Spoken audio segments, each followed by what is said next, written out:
اس کہانی کا آغاز کسی نعرے سے نہیں ہوتا، کسی لاش کی تصویر سے بھی نہیں، بلکہ خاموش لمحے سے ہوتا ہے۔ وہ لمحہ جب واشنگٹن کی رات میں ایک جملہ ٹائپ ہوتا ہے، چند لفظ سکرین پر ابھرتے ہیں اور تہران کی گلیوں میں لوگوں کے دل زور سے دھڑکنے لگتے ہیں۔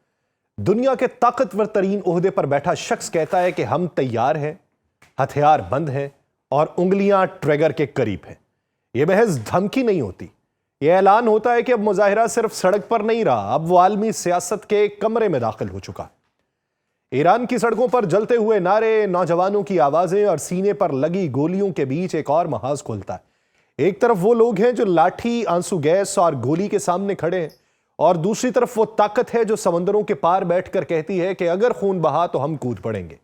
یہ وہ لمحہ ہے جب احتجاج بغاوت میں بدلتا ہے اور بغاوت عالمی تصادم کا اشارہ بن جاتی ہے۔ اسی شور میں ایک اور سرگوشی شامل ہو جاتی ہے جو مائکروفون پہ نہیں آتی مگر ہر کان تک پہنچتی ہے، خفیہ آواز جو کہتی ہے کہ ہم تمہارے ساتھ ہیں، تم اکیلے نہیں ہو۔ اور وہ سرگوشی ہے موساد کی۔ یہ جملہ مظاہرین کے ہاتھ میں پتھر سے زیادہ وزنی ہو جاتا ہے، کیونکہ اب انہیں لگتا ہے کہ ان کی چیخیں صرف دیواروں سے نہیں ٹکرا رہی بلکہ کہیں دور طاقت کے ایوانوں میں بھی سنی جا رہی۔ یہ محض ایران کے احتجاج کی کہانی نہیں، یہ اس لمحے کی داستان ہے جب امریکہ کی زبان، اسرائیل کی خاموشی اور سڑک پر کھڑے عام انسان کی جان ایک ہی صفحے پر آ جاتی ہے۔ اور یہ وہ مقام ہے جہاں سوال روٹی کا نہیں رہتا، نظام کا ہوتا ہے، اور جہاں ایک پوسٹ، ایک گولی اور ایک نعرہ مل کے تاریخ کا رخ موڑنے لگتے ہیں، جس کے بعد ہر جملہ بھاری ہے، ہر منظر خطرناک ہے اور ہر خاموشی کسی بڑے طوفان کا پیش خیمہ دکھائی دیتی ہے۔ آپ سب پر سلامتی ہو، میں یاسر رشید ہوں اور آپ دیکھ رہے ہیں سنو نیوز۔ ناظرین، حالیہ دنوں میں ایران میں جو احتجاجی لہر نظر آ رہی ہے، اسے صرف اندرونی بے چینی یا عوامی غصے کے روایتی خانے میں بند کر دینا زمینی حقائق کو نظر انداز کرنے کے مترادف ہوگا۔ یہ وہی مرحلہ ہے جب ایران پہ براہ راست اسرائیلی فضائی اور خفیہ حملے ہو چکے ہیں، جن میں پاسداران انقلاب کے اعلیٰ کمانڈرز، دفاعی تنصیبات اور اسٹریٹجک مراکز کو نشانہ بنایا جا چکا ہے۔ تاریخ یہ بتاتی ہے کہ جب بھی کسی ریاست پر بیرونی عسکری دباؤ بڑھتا ہے تو اس کے فوراً بعد اندرونی محاذ پر عدم استحکام پیدا کرنے کی کوشش کی جاتی ہے، اور ایران اس قاعدے سے مستثنیٰ نہیں ہے۔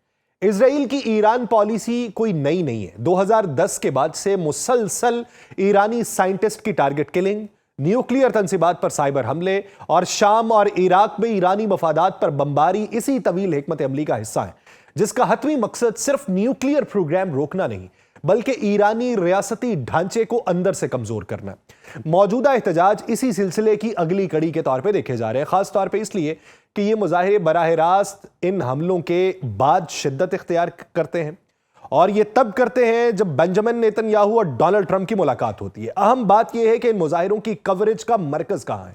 یورپی، امریکی اور اسرائیلی میڈیا اس صورتحال کو غیر معمولی حد تک نمایاں کر رہے ہیں۔ شہروں کے نام، نعروں کے تراجم، ویڈیوز کی بار بار تشہیر اور مخصوص بیانیہ ایک ہی سمت میں لے جایا جا رہا ہے۔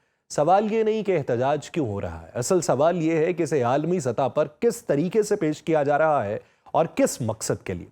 ماضی میں عراق، لیبیا اور شام کے تجربات واضح طور پہ یہ دکھا چکے ہیں کہ جب مغربی میڈیا کسی ریاست میں احتجاج کو نظام کے خاتمے سے جوڑنا شروع کر دے تو اس کے پیچھے محض صحافت نہیں بلکہ اسٹریٹجک مفادات کار فرما ہوتے ہیں۔ ایران کے معاملے میں یہ پہلو اس لیے بھی حساس ہے کہ یہ واحد ریاست ہے جو کھلے عام اسرائیل کی عسکری اور نظریاتی برتری کو چیلنج کرتی آئی ہے۔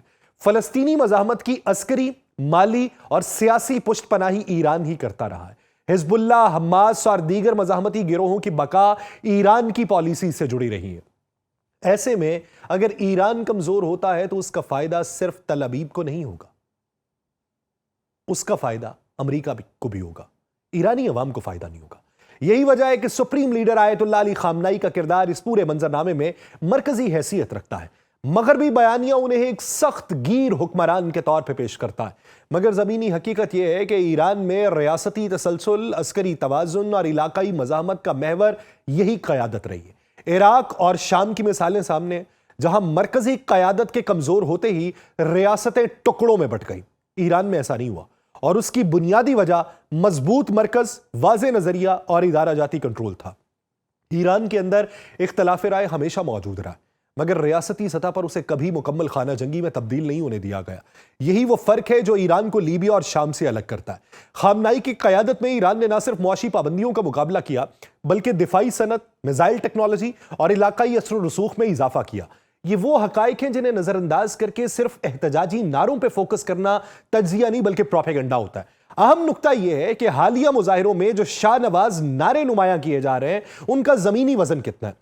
ایران کی اکثریت نے شاہی دور کو براہ راست نہیں دیکھا، مگر مغربی میڈیا اسے ایک متبادل نظام کے طور پہ پیش کر رہا ہے۔ یہ وہی ماڈل ہے جو عراق میں صدام کی بعد جمہوریت کے نام پہ بیچا گیا اور نتیجہ آج سب کے سامنے۔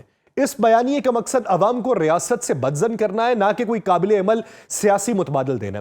یہاں ایک اور پہلو جو محض اتفاق نہیں رہتا، وہ ایک واضح پیٹرن بن جاتا ہے کہ ایران میں حالیہ مظاہروں کا وقت، شدت اور بیانیہ اسی لمحے ابھرتا ہے جب عالمی سطح پر ایک خاص سفارتی اور عسکری حرکت شروع ہوتی ہے۔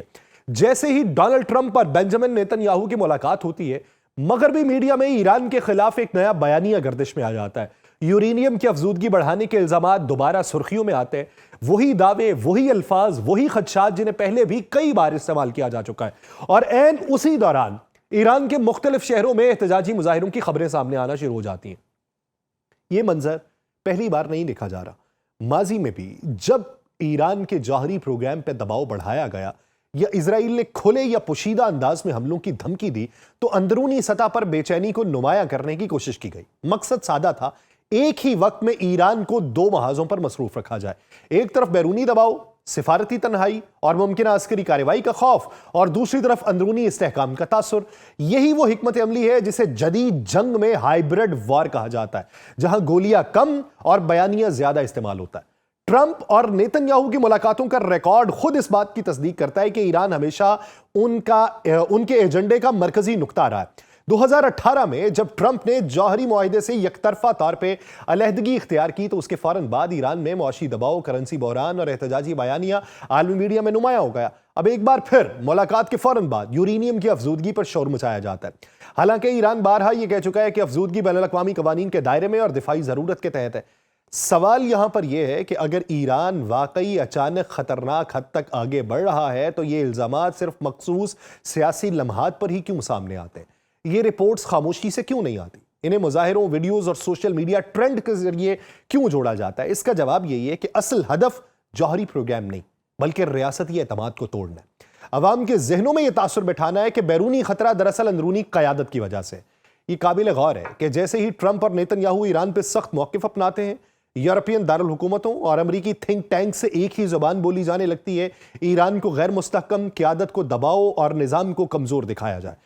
پھر یہی بیانیہ میڈیا کے ذریعے احتجاجی مناظر کے ساتھ جوڑا جاتا ہے تاکہ عالمی رائے عامہ کو اس نتیجے تک لایا جا سکے کہ ایران میں تبدیلی ناگزیر ہو چکی ہے۔ لیکن زمینی حقیقت یہ ہے کہ ایران کی ریاستی مشینری ایسے دباؤ سے ناواقف نہیں ہے۔ آیت اللہ خامنائی کی قیادت میں ایران نے بارہا یہ ثابت کیا ہے کہ وہ وقتی شور اور منظم نفسیاتی حملوں سے پالیسی تبدیل نہیں کرتا۔ یہی وجہ ہے کہ جب بیرونی دنیا یورینیم کی افزودگی پر الزام لگاتی ہے، ایران اس کے جواب میں دفاعی اور تکنیکی خود مختاری پر زور دیتا ہے، اور جب مظاہروں کو نظام کے خاتمے سے جوڑنے کی کوشش کی جاتی ہے تو ریاست اسے بیرونی مداخلت کے تناظر میں دیکھتی ہے، جو حالیہ ان کا بیان آیا ہے اسے محض عوامی رد عمل کے طور پر ریاست نہیں دیکھتی۔ یہ مرحلہ اس پوری کہانی کو ایک نئے اور زیادہ خطرناک موڑ پہ لے آتا ہے کہ جب سڑکوں پہ احتجاج جاری ہو، عالمی میڈیا پہلے ہی بیانیہ بنا چکا ہو اور اسی لمحے امریکی صدر کھلے الفاظ میں یہ اعلان کر دے کہ امریکہ لاکڈ اینڈ لوڈڈ ہے، تو یہ محض بیان نہیں رہتا بلکہ ایک واضح دھمکی کی شکل ہے۔ ڈونلڈ ٹرمپ کا یہ کہنا کہ اگر ایران میں مظاہرین کو طاقت سے روکا گیا تو امریکہ مداخلت کرے گا، یہ دراصل اسی پرانی رجیم چینج سوچ کی تازہ جھلک ہے جسے عراق، لیبیا اور شام میں مختلف شکلوں میں آزمایا جا چکا ہے۔ احتجاج کو انسانی ہمدردی کے نام پہ عالمی ایشو بنایا جاتا ہے، پھر اسے عسکری مداخلت کے جواز میں بدل دیا جاتا ہے، اور یہ سکرپٹ جو ہے یہ سب پہلے سے لکھا ہوتا ہے۔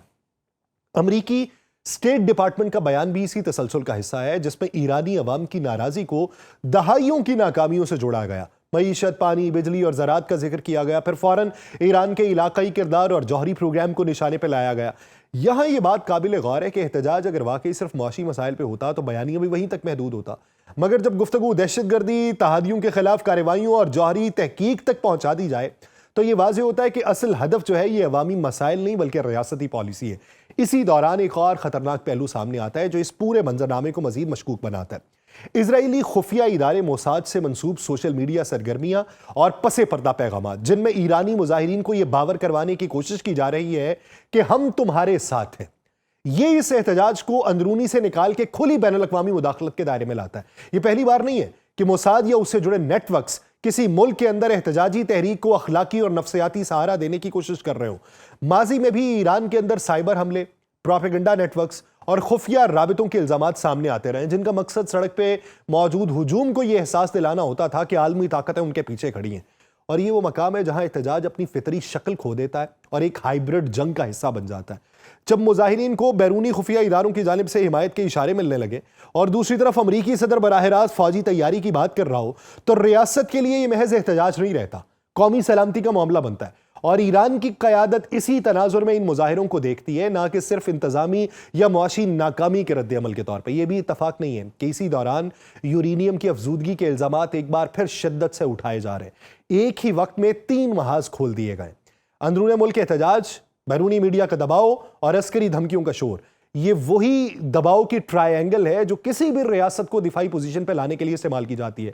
مگر ایران کا تجربہ یہ رہا ہے کہ اس نے ہر بار ایسے دباؤ کو وقتی طوفان سمجھ کے برداشت کیا اور پالیسی کی سمت کا فیصلہ سڑکوں یا بیانات سے نہیں بلکہ اپنے اسٹریٹجک مفاد سے کیا۔ اس پورے تناظر میں آیت اللہ علی خامنائی کی قیادت کو منفی رنگ دینے کی کوشش بھی اسی بیانیے کا حصہ ہے۔ حالانکہ ایران کے اندر ریاستی نقطہ نظر یہ ہے کہ اگر بیرونی طاقتیں واقعی ایرانی عوام کی خیر خواہ ہوتی تو وہ پابندیوں، معاشی گھیراؤ اور تیل برآمدات پر قدغنوں کے ذریعے عوام کی زندگی کو مشکل نہ بناتی۔ احتجاج کو ہوا دینے والے ہاتھوں اور پابندی لگانے والے ہاتھوں کا ایک ہونا خود اپنے اندر ایک سوالیہ نشان ہے۔ یوں یہ مظاہرے ٹرمپ کی دھمکی، اسٹیٹ ڈپارٹمنٹ کا الزام اور موساد سے منسوب حمایت، یہ سب مل کے ایک ہی تصویر بنا رہے ہیں۔ اور یہ تصویر کسی اچانک عوامی احتجاج کی نہیں ہے بلکہ ایک منظم دباؤ کی ہے، جس کا ہدف صرف سڑک پر کھڑے مظاہر نہیں بلکہ تہران میں بیٹھا فیصلہ ساز ہے۔ اور یہی وہ نقطہ ہے جسے سمجھے بغیر ایران کی حالیہ صورتحال کا کوئی بھی تجزیہ ادھورا رہتا ہے۔ مجھے دیجیے اجازت، اللہ نگہبان۔